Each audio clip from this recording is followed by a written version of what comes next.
सभी विद्यार्थियों का यस सीनियर सेकेंडरी स्कूल रानौली के इस ऑनलाइन यूट्यूब चैनल पे सभी का स्वागत है। और हम बात कर रहे हैं फिजिक्स की, क्लास 11 और आपका सब्जेक्ट क्या है फिजिक्स।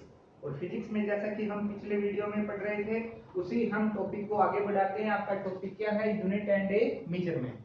तो इसमें सबसे पहले हमने फिजिकल क्वांटिटीज देखा था। फिजिकल क्वांटिटीज क्या है, वो सारी की सारी क्वांटिटीज जिनका हम मेजरमेंट कर सके वो क्या कहलाती हैं, आपकी फिजिकल क्वांटिटीज। तो ये कितने टाइप की होती हैं, तो ये 3 टाइप की होती है। सबसे पहले फंडामेंटल फिजिकल क्वांटिटीज। फंडामेंटल क्या होती है कि ये दूसरी फिजिकल क्वांटिटीज पे डिपेंड नहीं करती। यदि डिपेंड करती है तो वो क्या हो जाती है, आपकी डिराइव्ड फिजिकल क्वांटिटीज। और डिपेंड यदि नहीं करती है तो वो क्या है, फंडामेंटल फिजिकल क्वांटिटीज। तो ये फंडामेंटल फिजिकल क्वांटिटीज कितनी है, ये टोटल 7 है जिनकी हमने बात की थी और एक टेबल भी बनाई थी। एक बार फिर उनके बारे में बता देते हैं। पहली आपकी मास, दूसरी है लेंथ, फिर टाइम, फिर करंट, उसके बाद में अपने पास में है टेम्परेचर, उसके बाद में इंटेंसिटी ऑफ लाइट एंड साथ जो सातवीं है वो है अमाउंट ऑफ ए सब्सटेंस। तो वो हमने फिजिकल क्वांटिटीज देखी थी और उनके यूनिट देखे थे। अब आज हम बात करेंगे किसकी, डिराइव्ड फिजिकल क्वांटिटीज। तो डिराइव्ड फिजिकल क्वांटिटीज क्या है, हल्का सा हम डेफिनेशन के बारे में देखते हैं। Those physical quantities, physical quantity को शॉर्ट में हम PQ से डिनोट कर सकते हैं। यहाँ पे तो अपने को लेंथी लिखना नहीं पड़ेगा। Those physical quantities which depends on fundamental physical quantities, वो सारी की सारी क्वांटिटीज जो किस पे डिपेंड करती है, फंडामेंटल फिजिकल क्वांटिटीज पे डिपेंड करती है, known as a derived physical quantity. तो जितने भी फिजिकल क्वांटिटीज हैं जो फंडामेंटल पे डिपेंड करती हैं वो सारी की सारी क्या है, डिराइव्ड। इनकी कितनी वैल्यू है, कितने नंबर हैं, तो यदि हम 7 को छोड़ दें तो फिजिक्स के अंदर हमारे पास में बहुत सारी फिजिकल क्वांटिटीज आती हैं। तो लगभग फॉर्मूलोज की बात करें तो 200 300 400 तक फॉर्मूले हैं। तो उनके अंदर जितनी भी फिजिकल क्वांटिटीज आ रही हैं इन 7 को यदि हम छोड़ दें, इन 7 को छोड़ दें तो सारी की सारी कौन सी है, आपकी डिराइव्ड फिजिकल क्वांटिटीज। अब इनके एग्जांपल की बात करते हैं। तो पहला एग्जांपल क्या, आपका एरिया। तो एरिया का फॉर्मूला सभी को पता है, L इंटू बी यानी लेंथ इंटू ब्रेथ। तो यहां से ये हम बात करेंगे कि डिराइव्ड कैसे बन जाती है। डिराइव्ड इसलिए बन जाती है कि जो लेंथ है वो क्या आपकी फंडामेंटल है, और ब्रीथ जो ब्रीथ होती है वो भी एक्चुअल में इसमें मापी जाती है, मीटर में मापी जाती है। तो ये भी किसको बताती है, लेंथ को बताती है। हम और इसके साथ में क्या लिख सकते हैं कि हम लिख सकते हैं लेंथ इंटू लेंथ। तो लेंथ इंटू लेंथ भी हम इसको लिख सकते हैं। अब लेंथ की यूनिट क्या होती है, आपकी मीटर, इंटू फिर लेंथ की क्या हो गई, मीटर। तो इसकी यूनिट क्या हुई, मीटर स्क्वायर। तो अपने पास में एरिया है और एरिया की यूनिट क्या है, मीटर स्क्वायर। तो यहाँ पे जो एरिया है ये किस प्रकार की क्वांटिटीज है, ये है आपकी डिराइव्ड क्वांटिटीज और इसकी यूनिट क्या है, मीटर स्क्वायर। ये यूनिट किस प्रकार की है, ये डिराइव्ड यूनिट। तो ये डिराइव्ड का मतलब क्या है, इसके अंदर हमने जो फंडामेंटल फिजिकल क्वांटिटीज है उसके अंदर कुछ ना कुछ डिराइवनेस किया है। उसके अंदर हमने या तो मल्टीप्लेक्शन किया है या डिवाइडनेस किया है। तो इस प्रकार से हम क्या करते हैं, जो फंडामेंटल फिजिकल क्वांटिटीज होती है उनको हम क्या करते हैं, कहीं ना कहीं डिराइव करते हैं। कहने का मतलब उसमें या तो हम मल्टीप्लाई करेंगे या उनमें हम क्या करेंगे, डिवाइड करेंगे। और उनसे फिर जो अपने को नई फिजिकल क्वांटिटीज मिलेगी वो क्या होगी, आपकी डिराइव्ड फिजिकल क्वांटिटीज होगी। दूसरा आप एग्जांपल देख सकते हैं स्पीड का। तो स्पीड इक्वल टू क्या होता है, अपना डिस्टेंस अपॉन ए टाइम। ठीक है, तो डिस्टेंस भी अपने आप में क्या है, लेंथ। तो हम इसको बोल सकते हैं लेंथ अपॉन ए टाइम। तो लेंथ क्या है, एक फंडामेंटल क्वांटिटीज है, टाइम क्या है, फंडामेंटल क्वांटिटीज है। तो दो फंडामेंटल क्वांटिटीज का यहाँ पे क्या हुआ है, डिवाइडनेस हुआ है और उससे अपने को क्या मिली है, स्पीड मिली है। तो यानी हमने क्या कर दिया, ड्राइव कर दिया दो फंडामेंटल फिजिकल क्वांटिटीज का, और उससे अपने को जो नई फिजिकल क्वांटिटीज मिली है वो अपने पास में क्या है, स्पीड। इसलिए ये क्या कहलाएगी, ड्राइव फिजिकल क्वांटिटीज। तो यहाँ पे इसकी यूनिट की बात करें तो ये जो आपकी स्पीड है इसकी यूनिट देखी जाए तो यूनिट क्या होगी आपकी, ये देखें डिस्टेंस, डिस्टेंस के लिए यूनिट क्या है अपने पास में, डिस्टेंस के लिए यूनिट है अपने पास में मीटर, और डिवाइड बाय टाइम, टाइम के लिए अपने पास में यूनिट क्या है, ये होती है ड्राइव फिजिकल क्वांटिटी। अब हम बात करते हैं सप्लीमेंट्री की, कि सप्लीमेंट्री का फिजिकल क्वांटिटीज कौन सी होती है, तो ये टोटल कितनी है, दो। तो सप्लीमेंट्री दो ही अपने पास में, एंगल और दूसरा क्या है, सॉलिड एंगल। तो एंगल जो है ये क्या आपकी एक सप्लीमेंट्री क्वांटिटीज है। तो एंगल हम किस प्रकार से ज्ञात करते हैं, तो हम इस प्रकार से देखते हैं, जब भी अपने को एंगल चाहिए तो अपने पास में कोई ना कोई क्या होगी, आर्क होगी, और ये अपने पास में क्या है, रेडियस हो गई, और इस आर्क को मैं किससे लिख देता हूँ, इसको एस से लिख देता हूँ, क्योंकि एक्चुअल में ये डिस्टेंस ही तो है इन दो पॉइंट के बीच की, और ये एंगल क्या आपका थीटा। तो एंगल ज्ञात करने के लिए अपने पास में फॉर्मूला क्या होता है कि angle equal to arc upon radius. तो यहां पे अब आर्क है वो किस में आपकी मेजर होगी, मीटर में मेजर होगी। यदि यहां से हम यूनिट बनानी चाहें तो जो अपने आर्क है वो किस में मेजर होगी, वो मीटर में मेजर होगी, और डिवाइड बाय रेडियस वो भी किस में मेजर होगी, वो भी मीटर में होगी। तो ये मीटर से मीटर कैंसिल हो गया, यानी फाइनली हमने फॉर्मूले से जब इसकी यूनिट बनानी चाहिए तो अपने को कोई यूनिट नहीं मिली, तो ये क्या हुई, एक प्रकार से यूनिट लेस, ठीक है। लेकिन फिर भी इसे यूनिट दी गई, और इसे यूनिट क्या दी गई, एंगल के लिए, एंगल के लिए यूनिट दी गई रेडियन, और रेडियन को 100 किससे कर सकते हैं, इसका सिंबल क्या होता है, इसको RAD, इस प्रकार से इसको क्या करते हैं, हमें शो करते हैं रेडियन RAD। तो ये क्या है, सप्लीमेंट्री। तो सप्लीमेंट्री में आपको ये चीजें समझनी है कि भाई फॉर्मूला, जैसे फंडामेंटल में तो हमने 7 फिजिकल क्वांटिटीज बना ली, और ड्राइव्ड में क्या किया था, जो फंडामेंटल था उन्हीं को या तो मल्टीप्लाई करते हैं या उनको डिवाइड करते हैं, जैसा कि मैथमेटिकली फॉर्मूला होता है, और उसके अकॉर्डिंग हम क्या प्राप्त करते हैं, ड्राइव्ड करते हैं। तो अब क्या होता है, ये दो इस प्रकार की फिजिकल क्वांटिटीज है, उनको जब ड्राइव किया जाता है तो अपने को कोई यूनिट नहीं मिलती। जैसे कि एंगल, एंगल इक्वल टू क्या आपका आर्क अपॉन रेडियस। तो इसकी यूनिट यदि हम प्राप्त करना चाहे तो मीटर अपॉन मीटर, मीटर से मीटर कैंसिल हो गया, यानी इक्वल टू 1, यानी ये क्या मिल रही है अपने को, यूनिट लेस मिल रही है। फिर भी ये इंपॉर्टेंट है, इसलिए इसको क्या दी गई, अलग से यूनिट प्रोवाइड कराई गई, और वो यूनिट क्या है, रेडियन, और इसीलिए ये क्या है, सप्लीमेंट्री, ठीक है। तो इसकी यूनिट क्या हो गई अपने पास में, रेडियन, और रेडियन को लिखते हैं RA बेसिस। तो ये जो एंगल है इसको कई बार प्लेन एंगल भी बोलते हैं, एंगल, और हम इसे क्या कह सकते हैं, और कह सकते हैं प्लेन एंगल,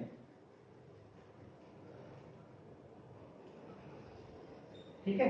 तो आपको याद क्या रखना है, सप्लीमेंट्री में सबसे पहले एंगल और प्लेन एंगल कह दें इसको, और इसकी यूनिट क्या होती है, रेडियन, और रेडियन के लिए लिखते हैं RAD, स्मॉल में भी लिख सकते हैं इस प्रकार से, रेडियन।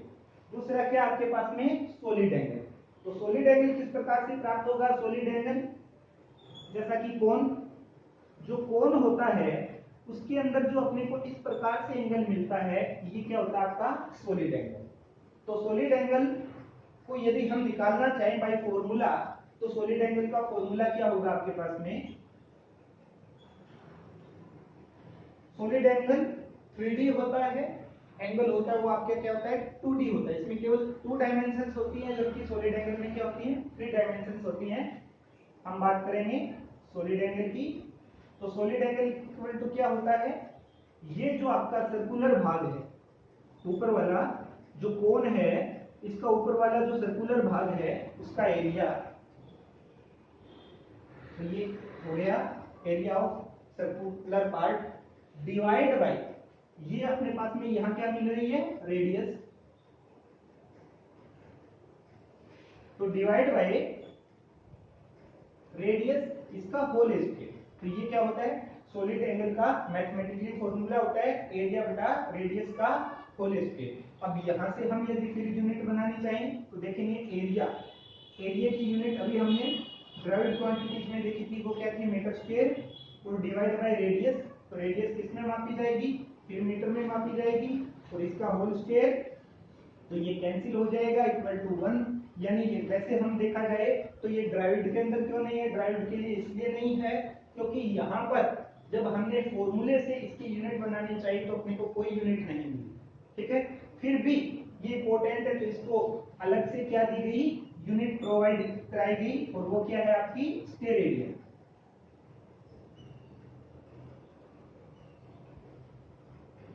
तो इसकी यूनिट है अपने पास में स्टेरेडियन, और उस स्टेरेडियन को किस प्रकार से, इसका सिंबल क्या है, स्टेरेडियन को कैसे शो करते हैं, SR। इस प्रकार से ये दो फिजिकल क्वांटिटीज हैं जो सप्लीमेंट्री में आती हैं, एक आपका एंगल और प्लेन एंगल, ठीक है। और उसके लिए आपको बस याद रखना है कि इसकी यूनिट क्या होती है, एंगल और प्लेन एंगल है, उसकी यूनिट है अपने पास में रेडियन, और ये किस प्रकार की है, सप्लीमेंट्री फिजिकल क्वांटिटीज है। दूसरा अपने पास में सॉलिड एंगल, और सॉलिड एंगल के लिए अपने पास में जो इसकी यूनिट है वो क्या है, स्टीरेडियन है, और इसके लिए SR हम क्या करते हैं, सिंबल के रूप में यूज करते हैं। अब इसके बाद में नेक्स्ट जो इंपॉर्टेंट टर्म है अपने पास में, जो डेफिनेशन है वो है डायमेंशंस। डायमेंशंस बहुत ज्यादा इस चैप्टर में है, लगभग हाफ से ज्यादा चैप्टर को डायमेंशंस घिरे हुए हैं, डायमेंशंस की सारी टर्म्स हैं इसमें। तो सबसे पहले हम ये देख लेते हैं कि ये डायमेंशंस है क्या। तो अपने फिजिक्स में डायमेंशंस क्या है वो देखिए, to express a physical quantity in power of m, l, t and etc। मतलब है किसी फिजिकल क्वांटिटी को किस प्रकार से एक्सप्रेस करना, उसे m, l और t की पावर के रूप में एक्सप्रेस करना, नॉन एज ए डायमेंशन। तो वो डायमेंशंस कहलाती है, ठीक है। तो इसके अंदर m क्या है, m है मास, l क्या है लेंथ, और t क्या है टाइम, और etc के अंदर हमने बात की है कि बाकी जो चार फिजिकल क्वांटिटीज बच जाती हैं उनके लिए भी हम कुछ ना कुछ क्या देंगे, सिंबल देंगे। तो सबसे पहले अपने पास में क्या आता है, मास आता है। तो मास को जब भी हमें डायमेंशंस के रूप में शो करना हो तो मास के लिए हम क्या यूज करते हैं, m यूज करते हैं, कैपिटल ए M, ठीक है। मास हो या मास की यूनिट हो, ठीक है ना। कई बार हम फॉर्मूले से भी डायमेंशंस ज्ञात करते हैं, इसके अलावा फॉर्मूले के अलावा यदि यूनिट हो तो यूनिट भी बताती है कि उसके अंदर मास की वैल्यू है, तो वहां से भी हमें डायमेंशंस ज्ञात कर सकते हैं। दूसरी चीज क्या अपने पास में, लेंथ। तो लेंथ के लिए क्या होता है, हम कैपिटल L यूज करते हैं, ये चीजें आपको याद रखनी है। मास, तो मास के लिए हम इंग्लिश में लिखें कैपिटल MASS, उस पहला कैपिटल मतलब इसकी पहली जो टर्म है उसकी कैपिटल वर्ड हम यूज करते हैं डायमेंशंस के लिए। तो मास के लिए कैपिटल M, लेंथ के लिए कैपिटल L, टाइम के लिए कैपिटल T। तो यहाँ की चीजें आ गई। तो अब हम सबसे पहले बात करते हैं कि यदि मास की डायमेंशन अपने को ज्ञात करनी है तो क्या करना है। तो देखो जब मास आए तो मास के लिए हम क्या यूज करते हैं, कैपिटल M यूज करते हैं। तो इसके लिए हम m और m की पावर क्या लिख देते हैं, 1 लिख देते हैं। लेकिन डायमेंशंस क्या कहती है, डायमेंशंस ये कहती है कि किसी भी फिजिकल क्वांटिटीज को आपको m, l, t में क्या करना है, m, l और t की पावर के रूप में अपने को इसे शो करना है। तो यहाँ पे कहने का मतलब अपने को L भी लिखना पड़ेगा और T भी लिखना पड़ेगा। तो एक चीज देखो, एक्चुअल में जब हम मास की बात कर रहे हैं, इस साइड में आते हैं, वापस हम बात करते हैं, पहले आपकी फंडामेंटल फिजिकल क्वांटिटीज क्या है, मास। तो मास के लिए हमने कैपिटल M तो लिया है, लेकिन जब हमने ये मास लिखा है तो इसमें लेंथ की टर्म तो है ही नहीं, फिर भी अपने को L तो यहाँ पे यूज करना पड़ेगा। डायमेंशंस क्या कहती है कि आपको जो फिजिकल क्वांटिटीज है कम से कम एटलीस्ट M, L, T तो अपने को लिखना ही पड़ेगा। तो इसके लिए क्या करें, तो M तो है, देखो मास के अंदर M की टर्म तो है, तो M1 कर दिया हमने, L और T है नहीं, तो हम क्या करेंगे, इनकी पावर भी अपने को शो करनी पड़ेगी। तो इनकी पावर हम क्या शो कर देते हैं, 0। इससे एक चीज तो ये आ गई कि जो अभी हमने एक फिजिकल क्वांटिटीज लिखी है मास, उसमें लेंथ की पावर 0 होने का मतलब है कि इसमें लेंथ की टर्म नहीं है और टाइम की भी नहीं है। और दूसरी चीज आपको एक चीज याद रखनी चाहिए, भाई डायरेक्ट हम बात करें L और T को मैं नहीं इसमें शो करता तो M की पावर 1 तो हो गई, एक्चुअल तो इसकी क्या है, यही है इसकी डायमेंशंस, लेकिन L और T लेके आ रहे हैं। तो अब आप देखें यदि इस m1 को मैं इंटू 1 और इंटू 1 कर देता हूं तब भी ये क्या रहेगा, n की पावर 1 ही रहा, तो जो एक्चुअल है उसमें कोई फर्क नहीं पड़ा। तो अब हम क्या करते हैं, देखो n की पावर जब मैं 0 करता हूं तो उसकी वैल्यू क्या होती है, उसकी वैल्यू होती है 1, और t की पावर 0 करता हूं तो उसकी वैल्यू भी क्या होती है 1। तो मैं यहाँ पे क्या यूज कर सकता हूँ, पूरी MLT फॉर्म करने के लिए मैंने किया m0 L0 और t की पावर क्या किया, m की पावर तो 1 है ही, m की पावर 1 L0 और t की पावर क्या हो गई 0, और इससे किसी प्रकार का फर्क नहीं पड़ा। तो ये क्रम एक, यहाँ पे एक बेसिक चीज आपको याद रखनी है कि कोई भी फिजिकल क्वांटिटीज या कोई भी अल्फाबेट या कोई भी न्यूमेरिकल जिसकी पावर 0 है उसकी वैल्यू हमेशा क्या होती है, 1 होती है। इसी प्रकार जैसे देख लें a की पावर 0 तब भी उसकी वैल्यू क्या होगी 1, आप z लिख दें उसकी पावर 0 वो भी क्या होगी 1। इसके अलावा आप कोई भी न्यूमेरिकल वैल्यू लिख दें जैसे 1 की पावर 0 क्या है, 1 की पावर 0 भी क्या आपके पास में 1, हम लिखें हाफ, और इसकी पावर यदि मैं 0 कर देता हूँ वो वैल्यू भी क्या आएगी 1। इसके अलावा कोई भी जैसे 1000 लिख दिया हमने, इसकी पावर हमने 0 कर दी तो भी वैल्यू क्या होगी 1, या फिर हमने 999 लिखा इसकी पावर 0 की तब भी इसकी वैल्यू क्या होगी 1। तो आपको एक यहाँ से सीखने वाली बात नहीं आई ये है कि कोई भी आपके पास में अल्फाबेट हो या कोई डिजिट हो, न्यूमेरिकली डिजिट हो, यदि किसी की पावर 0 होती है तो उस टोटल की वैल्यू हमेशा क्या होती है 1। तो अब हमने क्या कर दिया कि जो मास है, केवल मास है जिसमें लेंथ और टाइम की टर्म है ही नहीं, उसको भी हमने MLT में शो कर दिया। तो इस प्रकार से किया कि m की पावर 1 क्योंकि मास में मास की टर्म तो है ही, और L0 और t की पावर क्या हो गई 0। ये डायरेक्ट आप 1 भी लिख देते हैं, लिख सकते हैं, लेकिन जहां पे जरूरत पड़े, कई बार हमें इस प्रकार से कंपेयर करने की जरूरत पड़ जाती है, दोनों साइड होती है, जैसे ये आपकी फर्स्ट साइड और ये सेकंड साइड, यहाँ पे अपने कंपेयर कर रहे हैं और यहाँ पे अपने पास में आ रहा है जैसे m की पावर 1 L की पावर 2 t की पावर -2, और इधर जैसे m3 आ रहा है, तो बाकी वैल्यूज आ नहीं रही है, तब हम कंपेयर करने के लिए यहाँ पे क्या लिखेंगे, L की पावर 0 और t की पावर 0 दोनों बोथ साइड को क्या करना पड़ता है, अपने को कंपेयर करना पड़ता है। तो आप डायरेक्ट m1 भी लिख सकते हैं, ठीक है, या m1 L0 T0, ये इसकी फुल फॉर्म है, यानी MLT के रूप में वैसे भी आप लिख सकते हैं।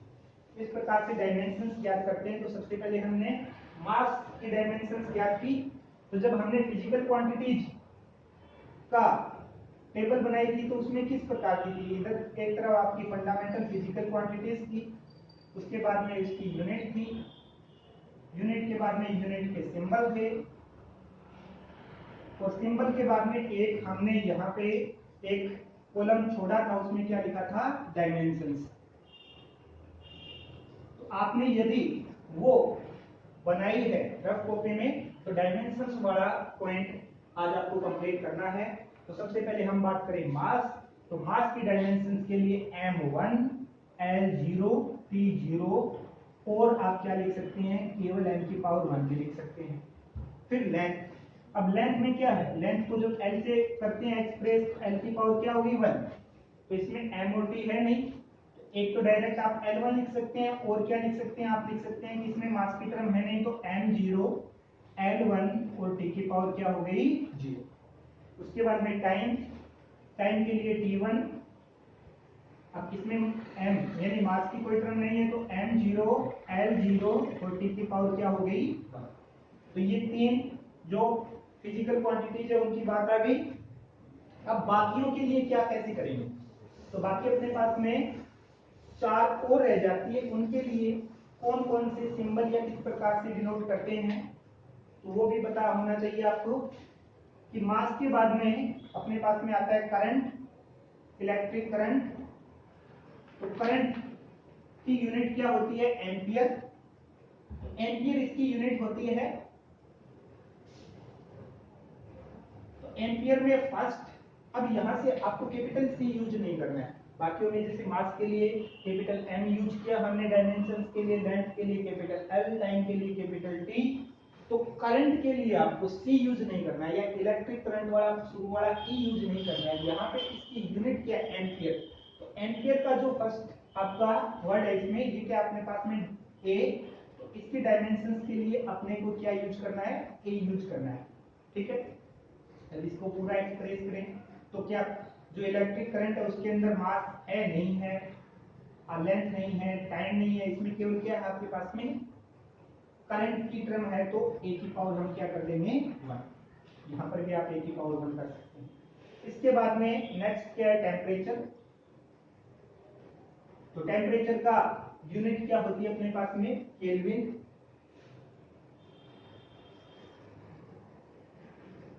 तो इसकी यूनिट के लिए हम क्या यूज कर सकते हैं, के यूज करते हैं। डायमेंशंस के लिए कैपिटल के, इसकी डायमेंशंस के की पावर 1 और m0 l0 t0 और के की पावर क्या हो जाएगी 1। इसके बाद में नेक्स्ट अपने पास में क्या है, इंटेंसिटी ऑफ लाइट। तो इंटेंसिटी के लिए हम क्या यूज करते हैं, कैपिटल आई। कई बार थीटा भी यूज कर लेते हैं इसके लिए। तो कैपिटल आई की पावर 1 और की बात करें तो m0 l0 t0 और आई की पावर क्या हो जाएगी 1। इसके बाद में नेक्स्ट अपने पास में क्या है, जो 7 फंडामेंटल फिजिकल क्वांटिटीज है वो क्या है, सब्सटेंस ऑफ अमाउंट।